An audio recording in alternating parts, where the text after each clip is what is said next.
Olá pessoal, sou o professor Leandro Muniz Correia, leciono a matéria de Direito Penal e hoje proponho uma conversa com vocês acerca dessa matéria, do Direito Penal, da Criminologia e sobretudo uma análise desse mesmo direito sob a perspectiva da política e de alguns discursos que nós temos contato de uma forma reiterada, infelizmente. Antes de iniciar a abordagem ao meu tema de forma específica, eu gostaria de deixar registrado aqui meu agradecimento a Registro Jurídico, não apenas por me convidar e possibilitar então a minha participação nesse evento, mas também por ter essa sensibilidade de vislumbrar a necessidade do direito ser analisado sob uma perspectiva multidisciplinar. Então esse primeiro congresso amapaense de Direito, Empreendedorismo e Tecnologia trata-se, bem da verdade, de uma necessidade de que vejamos o direito, de que estudemos o direito sob a perspectiva de outras ciências, de outras matérias que com certeza influem diretamente no nosso trabalho enquanto operando o direito.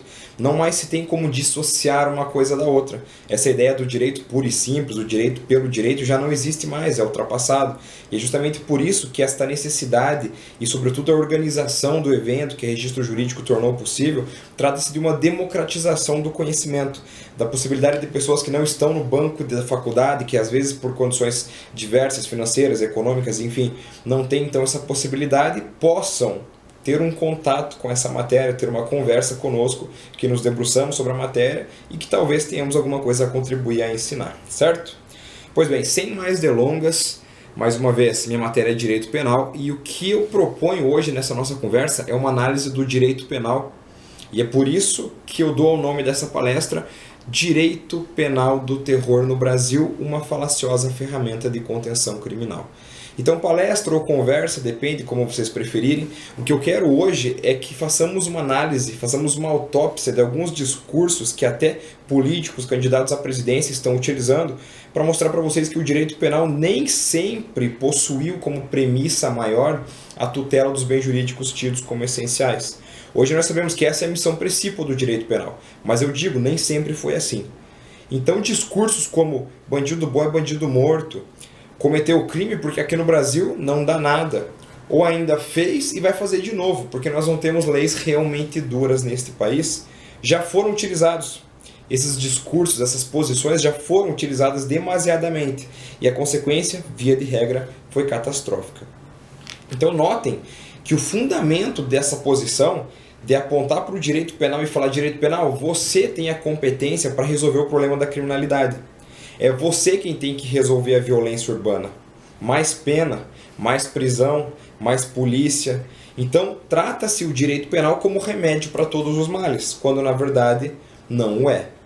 Então é justamente para buscar não somente o fundamento desses discursos, mas para mostrar a falácia que se apresenta, verificar no direito penal uma solução para a contenção da criminalidade, para reduzir a violência, que é imperioso que façamos uma análise histórica. Até porque, como diria o filósofo Russell, para que cometer os mesmos erros com tantos erros novos para cometermos, né?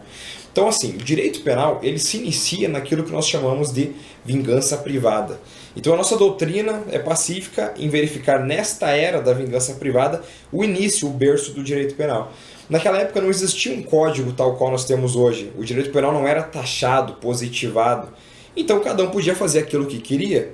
De modo que se João era vizinho de Pedro, João matou a vaquinha de Pedro, Pedro poderia ter fogo na família de João enquanto eles dormiriam. Por quê? Porque não existia razoabilidade, não existia proporcionalidade. E é justamente na insegurança que decorre disso tudo que se fomenta a criação da Lex Talionis, ou Lei de Talhão, famigeradamente conhecida pela expressão olho por olho, dente por dente. Não obstante, ainda estejamos muito longe do direito penal tal qual conhecemos hoje, esse é o primeiro traço de uma proporcionalidade da pena. Então notem, a proporcionalidade, que hoje é um princípio do direito penal, surge em decorrência da insegurança que se instala quando da inexistência da proporcionalidade, quando da inexistência de critérios razoáveis para a aplicação de uma pena. Pois bem, avançando um pouquinho em termos históricos, em um segundo momento da história, a Igreja passa a ser responsável por estabelecer os ditames jurídico-penais, o que é pena, quais são os bens jurídicos que devem ser tutelados pelo direito penal. Então a igreja, haja vista a inexistência de explicações científicas para aqueles fenômenos que fugiam ao conhecimento comum. A população não possuía o conhecimento, as tecnologias que nós temos hoje. E justamente por isso, um raio, um furacão, tinham explicações religiosas, teocêntricas, e a igreja passa a adotar e a se colocar numa posição de liderança. Ela pega para si a caneta do direito penal, e os bens jurídicos penais agora passam a ter um caráter sagrado. A pena, por sua vez, também passa a ter um caráter de purificação. Então, pune-se o corpo para purificar a alma. Mais uma vez, o direito penal sendo utilizado de uma forma um tanto quanto distorcida. É nesta época que nós registramos fenômenos como a bruxaria, por exemplo. Temos vários filmes, inclusive, mas bruxo não é aquele que balança a vara e faz alguma coisa levitar, tal como em desenhos ou séries infanto-juvenis. Bruxaria naquela época era a pessoa que atentava contra os dogmas da igreja. Então, por exemplo, durante uma peste, uma mãe via seu filho morrendo. A igreja dizia, ele está morrendo porque é herege. Ele está morrendo porque confrontou os dogmas, confrontou os desejos da igreja e, consequentemente, de Deus, por isso deve ser punido. É difícil esperar que uma mãe aceite essa explicação e veja seu filho morrer calada, quieta. E é justamente por isso que ela buscava alguma forma de reverter aquela situação. Então, se alguém falasse para ela, olha, faça um chá de uma planta debaixo da árvore de folha vermelha que teu filho vai se recuperar, ela o fazia. Ocorre que a igreja, quando verificava que essa mãe, então, estava se contrapondo, ou seja, estava confrontando o posicionamento de que o filho dela deveria ser punido por ser um herege, a taxava como bruxa. Então, ela era classificada como bruxa por atentar através de magia, que poderia ser um simples chá, para reverter aquele quadro de seu filho.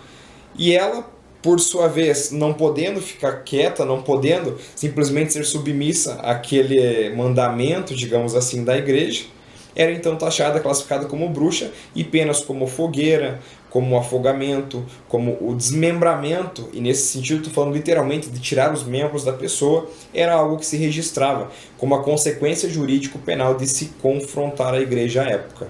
Então, mais uma vez, o direito penal sendo utilizado de forma arbitrária, à margem, ao arrepio dos princípios que hoje nós temos e que são norteadores do direito penal, possibilita esse tipo de situação. Avançando mais um pouco na história, em um terceiro momento nós temos a chamada Era da Vingança Pública. Haja vista então o avanço do Estado, a organização da sociedade, nós temos a figura do soberano, do imperador, do rei, e o absolutismo que se instaura nessa época faz com que a igreja perca essa caneta do direito penal. Então o rei, o imperador, enfim, aquele monarca que se encontra na posição de liderança, avoca para si essa responsabilidade penal. Os bens jurídicos penais passam não mais a ter um caráter sagrado, mas ter o caráter que aquele que estava no poder, que o monarca, que o imperador, que o soberano, entendesse que era necessário punir com uma reprimenda máxima. Nós temos nessa época os chamados crimes de lesa majestade. Para se ter uma ideia, um dos crimes de lesa majestade, para ilustrar essa nossa conversa, era a situação em que o rei estava perto de alguém, e esse alguém que estava próximo do rei era agredido. Agredir alguém próximo de sua majestade, o imperador, era o suficiente para que a morte fosse uma punição certa. Então, mais uma vez, de forma completamente arbitrária, tendo o direito penal como remédio, tendo o direito penal como primeira saída para a solução de qualquer problema, tendo o direito penal sendo utilizado de forma arbitrária, esta é uma das realidades que nós temos como consequência.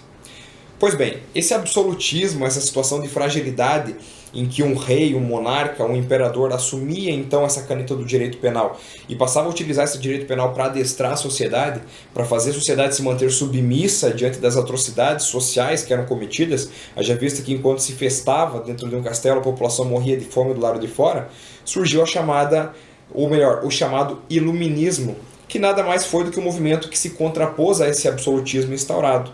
Sob um viés filosófico, mais técnico, científico, nós temos grandes nomes então que fomentaram esse movimento, como Hobbes, Jean-Jacques Rousseau, Montesquieu, enfim.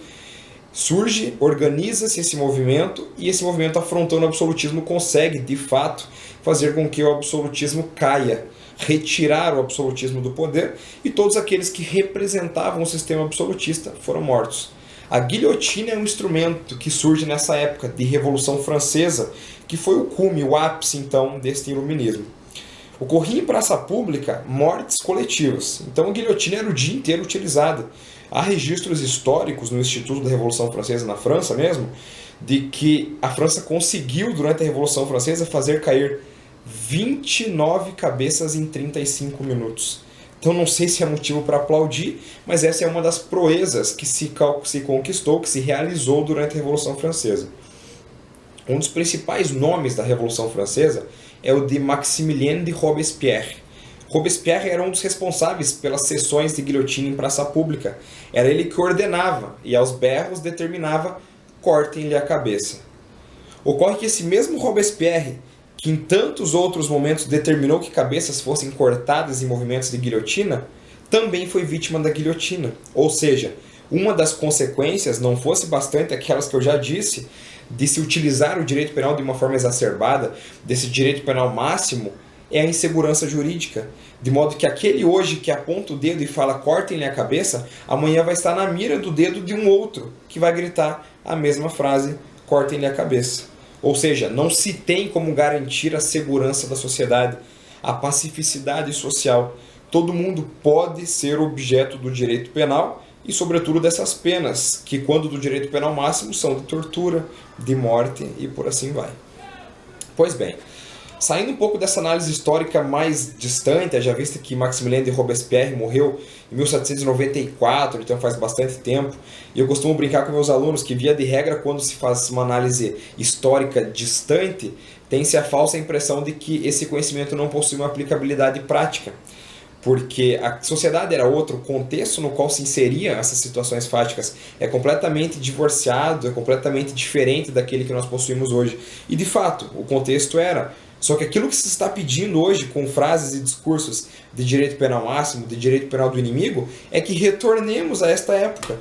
Então não se trata de uma aplicabilidade quase filosófica, distante daquele direito penal da era da vingança. O que eu estou mostrando é que o que está se pedindo é isso. E que as consequências, nós também já temos registros, as consequências são estas. Pois bem, especificamente falando desse discurso de que bandido bom é bandido morto, nós temos na década de 90 nos Estados Unidos a chamada teoria das janelas quebradas.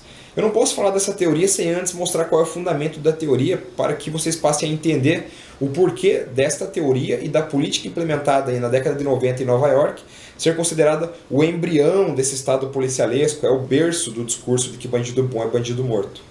Pois bem, em 1969, o professor Philip Zimbardo, da Universidade de Stanford, produziu um experimento de natureza sociológica. Esse experimento consistiu basicamente em pegar dois veículos completamente iguais, idênticos, cor, modelo, ano, tudo, e deixar um desses veículos em uma área pobre e o outro veículo, idêntico, repita-se, numa área nobre. A área pobre foi a região do Bronx, uma área com alto índice de criminalidade, uma área desprovida de políticas públicas, de uma capacidade econômica satisfatória. E na região nobre, escolhido Palo Alto, ficou estacionado o outro veículo. Pois bem,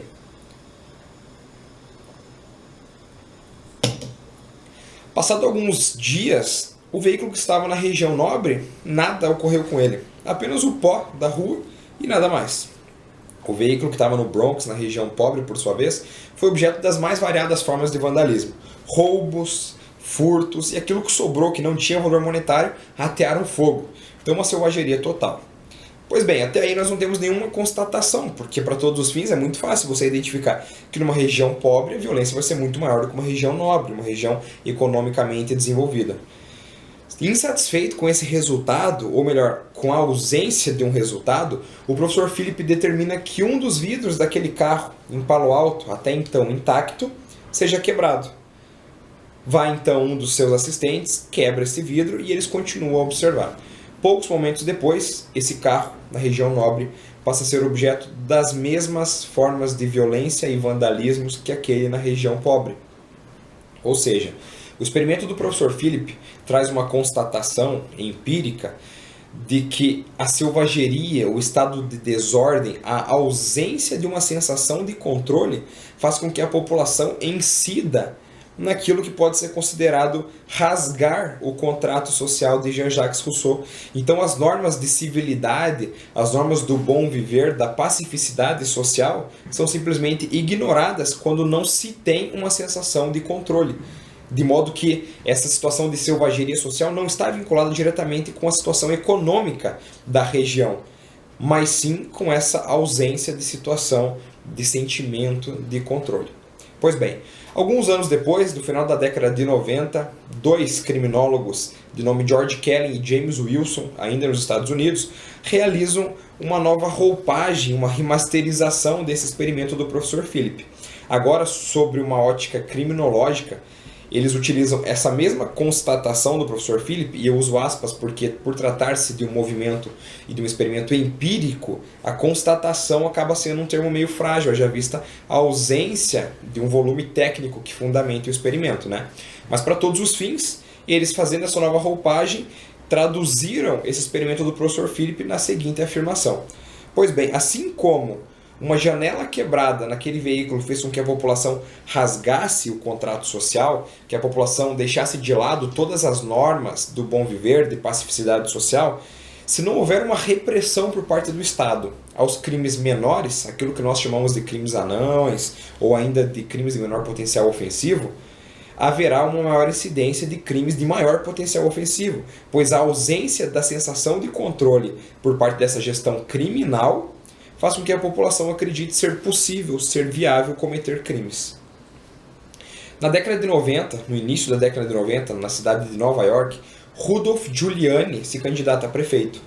E o seu discurso para salvar a cidade de Nova York, até então imersa em caos e violência, é basicamente este. Vale dizer, ele utiliza um Estado extremamente policialesco e uma repressão máxima, inclusive a crimes anões, crimes de menor potencial ofensivo, para que os crimes de maior potencial ofensivo sejam também contidos. Então, vagabundagem, uma pichação, deveria ser reprimida por parte do Estado com tanto afinco quanto um tráfico internacional de entorpecentes, por exemplo. Rudolph Giuliani se consagra prefeito de Nova York e realmente faz aquilo que ele prometeu que faria. Muita polícia, muita prisão, mortes, tortura e, de fato, uma redução criminal é constatada. Mas verifiquem, mortes, tortura, prisões arbitrárias, desaparecimentos e a redução criminal. Se colocássemos na balança as consequências da utilização dessa política, por si só, isso que eu estou mostrando para vocês seria o suficiente para que nós constatássemos o quão desinteressante é a política. Porque se para reduzir a criminalidade eu preciso prender pessoas que não necessariamente são criminosos, eu preciso matar, eu preciso torturar, talvez não seja tão interessante assim. Mas eu não paro por aí. A revista BBC de Londres promoveu um estudo para comemorar a redução criminal dos Estados Unidos. E essa comemoração, esse estudo se deu da seguinte forma. Eles verificaram e analisaram quais eram os reais fatores que incidiram na redução criminal. A diminuição à exposição ao chumbo, a redução pela demanda por crack, a legalização do aborto, a eleição do presidente Obama são critérios que são levados em consideração como relativamente e efetivamente relacionados com a redução criminal. Então, para todos os fins, em momento algum se fala da política de Giuliani. E mais uma vez, esse estudo da revista BBC de Londres consagrou os Estados Unidos como um todo, e a redução criminal se deu no país e não na cidade de Nova York. Então a pergunta que eu faço é, bom, se a cidade de Nova York teve uma redução criminal e Giuliani implementou um estado de direito penal máximo, um estado policialesco, mas o restante do país também teve uma redução criminal sem utilizar essa política, é correto afirmar que a política de Giuliani, que a teoria das janelas quebradas, que law and order, ou lei e ordem, que a tolerância zero à criminalidade, que eram os grandes fundamentos do discurso de Giuliani, realmente foram os elementos que ensejaram a redução criminal? A resposta é não. A verdade é que os Estados Unidos foi abraçado, foi envolvido por um desenvolvimento social, econômico, financeiro, de políticas públicas, que fez com que de fato ocorresse uma redução na criminalidade.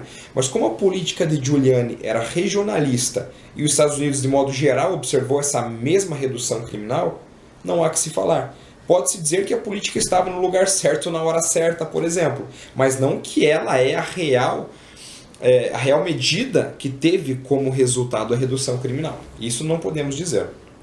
Pois bem, agora eu refaço aquela análise anterior.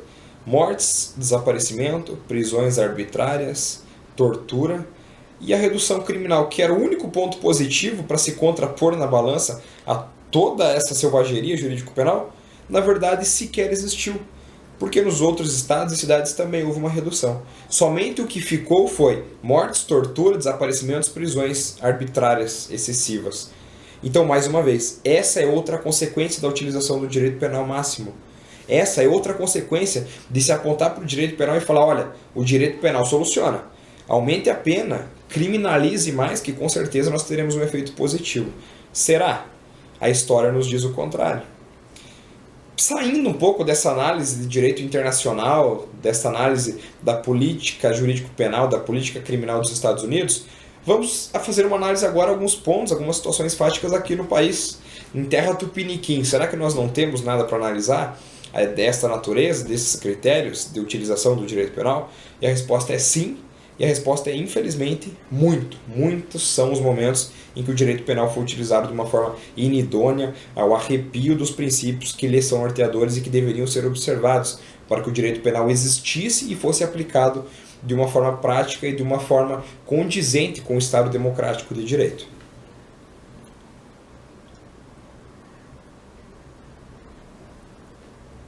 Pois bem, em se tratando do Brasil, o direito penal possui uma evolução tanto quanto conturbada. No primeiro momento, as ordenações do rei não eram o que disciplinava o direito penal no país. A bem da verdade, tratava-se de um misto da era da vingança pública com uma era de vingança divina. Mortes, açoite, desmembramento, torturas eram penas que se registrou como uma realidade desta época.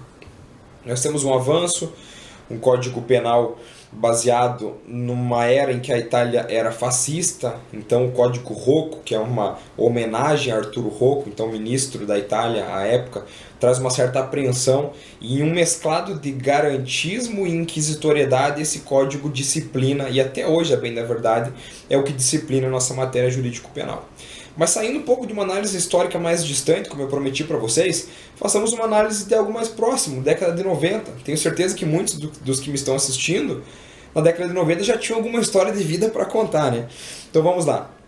No início da década de 90, nós temos o sequestro de duas personalidades, Abílio Diniz e Roberto Medina. Um é dono do Pão de Açúcar, o outro é responsável por trazer ao país o Rock in Rio. Então são duas pessoas que ocupam nessa pirâmide econômico-social as posições de topo. Pois bem, eles são vítimas da inovadora extorsão mediante sequestro, crime que até então era desconhecido pela sociedade. Surge esta inovadora prática criminosa e o objeto, as vítimas, são eles, do topo da pirâmide. Mais uma vez, a população não teria outra consequência, outra resposta, senão a de se estar amedrontada, de alarde total, pois se aqueles que estão no Olimpo social estão sendo vítimas, imagina o que resta para nós, meros mortais aqui embaixo. A Globo, SBT, Record, enfim, todas as emissoras passam a abordar de uma forma ostensiva essa temática. Esse discurso então, do crime passa a estar presente no cotidiano brasileiro. O legislador, querendo dar uma solução, ou se mostrar atento, não sei, assume a responsabilidade por resolver o problema. E adivinha o que é escolhido como ferramenta para a resolução? O direito penal. Então, na década de 90, para reprimir, para conter, para mostrar então que o Poder Legislativo estava em consonância, estava ligado àquilo que a sociedade precisava, àquilo que a sociedade queria e desejava, inaugura-se a Lei de Crimes Hediondos. O primeiro crime que se insere então neste rol, extorsão mediante sequestro. A população pensa, ótimo, porque se o direito penal é o remédio, porque no inconsciente popular essa é uma crença que existe. E se o legislador está colocando então uma reprimenda ainda maior para quem pratica esse crime, deve estar tudo certo, deve estar tudo bem então. Olha só, eu disse para vocês que a extorsão mediante sequestro foi inserida no rol em 1990, certo? Em 92, a atriz Daniela Pérez, filha da diretora global Glória Pérez, é assassinada.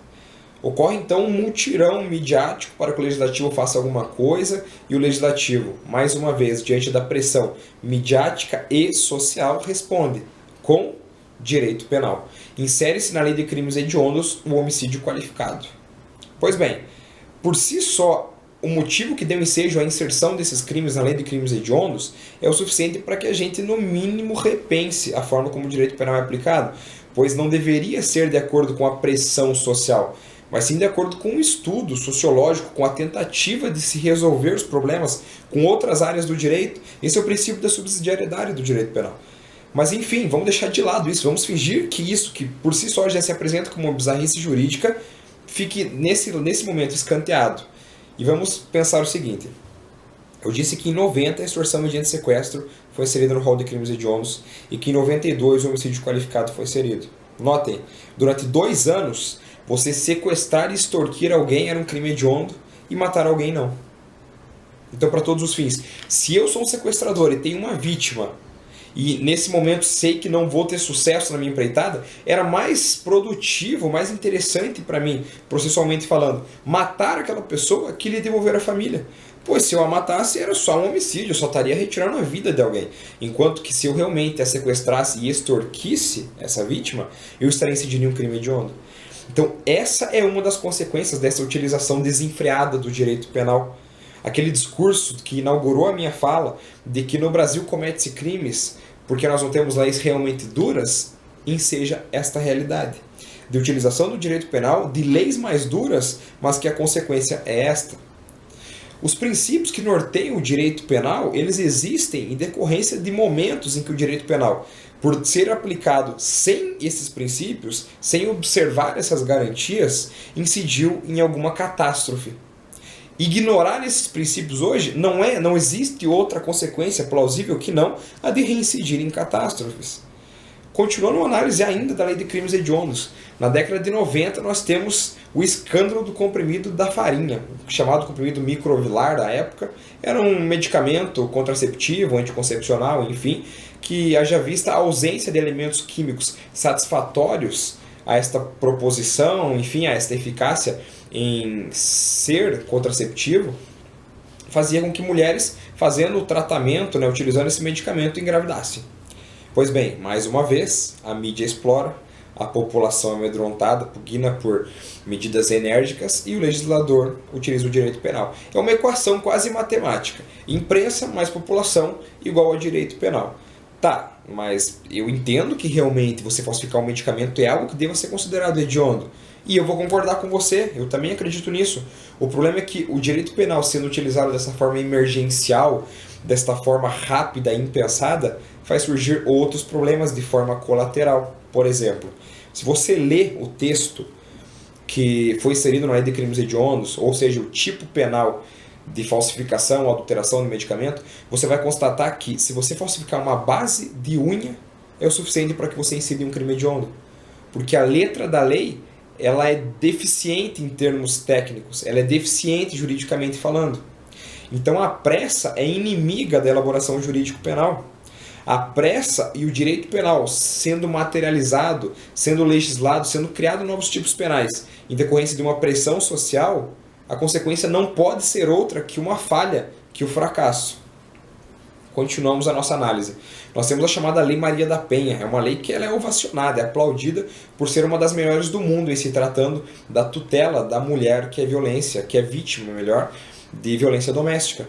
E realmente, mais uma vez, eu entendo que a tutela desta mulher que se encontra nessa situação de vulnerabilidade, nessa situação de violência doméstica, é algo que deva sim ser utilizado e abraçado pelo direito penal. Mas para todos os fins, a forma como se dá a elaboração dessa lei permite que ela seja colocada e inserida nesse rol de legislações deficientes e cujas consequências são catastróficas em termos jurídico-penais. Por exemplo, o motivo que fez a Lei Maria da Penha ser criada não é bonito, ele é vexatório na verdade. Tratou-se, a bem da verdade, de uma mulher que foi vítima de uma série de tentativas de homicídio por parte de seu marido e que buscou a tutela jurisdicional e que foi até o Poder Judiciário e falou: olha, eu preciso que vocês me protejam, eu vou morrer. E o Poder Judiciário e todas as políticas públicas de segurança que estavam disponíveis não foram satisfatórias a conter esse ímpeto do marido da Maria da Penha em matá-la, em assassiná-la efetivamente. Então ele conseguiu deixar paraplégica, inclusive, de cadeira de rodas, depois de tê-la eletrocutado numa banheira, depois de tê-la efetuado um disparo de arma de fogo contra a Maria da Penha. E a Maria da Penha, não satisfeita, então, e de uma forma completamente compreensível com essa resposta do Estado, através da ausência do Poder Judiciário eficaz, do Poder Judiciário efetivo, procura a Corte Interamericana de Direitos Humanos. A Corte Interamericana observa que a Maria da Penha realmente possuía razão e que realmente ela era uma vítima da negligência por parte do Brasil. Então esta corte não responsabiliza o marido de Maria da Penha, mas sim o Brasil. E o Brasil é condenado perante a comunidade internacional, na frente de todo mundo, digamos assim, por estar negligenciando direitos fundamentais de sua população. O legislador, frente então a essa condenação vexatória, cria uma lei, e esta lei, por ser criada às pressas, permite-se mais uma vez interpretações literais. Eu não estou falando de contorcionismos ou de distorcionismos da legislação. A letra pura, fria, simples, permite você entender que uma pessoa que teve um relacionamento com outra há muito tempo, que foi um affair na época do colegial, por exemplo, se vier a maltratar, a causar qualquer tipo de constrangimento psicológico a esta pessoa, depois de muito ter encerrado o seu relacionamento, é o suficiente para que nós enquadremos esta situação fática num contexto de violência doméstica. Ou seja, se foi muito além, se foi muito abrangente, e o judiciário, quando analisando de forma correta o direito penal, se vê obrigado a realizar um contorcionismo interpretativo. Tem então uma missão árdua, hercular, o juiz, quando pega um caso fático, quando recai sobre sua mesa uma situação destas, e a legislação desprovida de apelo técnico torna dificultosa a prestação jurisdicional. A lei da Copa, mais uma vez outro exemplo, em que se aglutinou direito civil, direito administrativo e direito penal de uma forma completamente descabida, desnecessária. Não se era necessário utilizar o direito penal. O direito penal como última ratio, como última remédio, como nós conhecemos, fora mais uma vez negligenciado. E você falsificar um ursinho de nome Fuleco, que era o mascote da Copa, fazia com que você incidisse em um ilícito penal. Absurdo. Completamente descabido sob o ponto de vista dos princípios penais, sob o ponto de vista de uma utilização consciente do direito penal. Mas, mais uma vez, o legislador acredita que direito penal é solução para todos os males. Isso é inserido, então, é introjetado no inconsciente coletivo, e frases como bandido bom é bandido morto, como fez, vai fazer de novo porque nós não temos leis realmente duras, são repetidas a esmo, em alto e bom tom, por boa parte da população, por boa parte da sociedade. Estamos em um ciclo vicioso de que a população acredita que o direito penal é remédio. O legislador quer se mostrar atento. A mídia já aprendeu que explorar esse discurso do crime, que o populismo penal, que essa exploração midiática do fenômeno da criminalidade, rende. Então, mais uma vez, o direito penal é explorado, aumenta-se a convicção da população em que o direito penal se propõe a resolver todos os problemas, e ao legislador não cabe outra alternativa que não a de utilizar o direito penal para mostrar que está atento às aspirações sociais. Absurdo, que gera outro absurdo, e a consequência é esse nosso atual cenário de caos jurídico penal.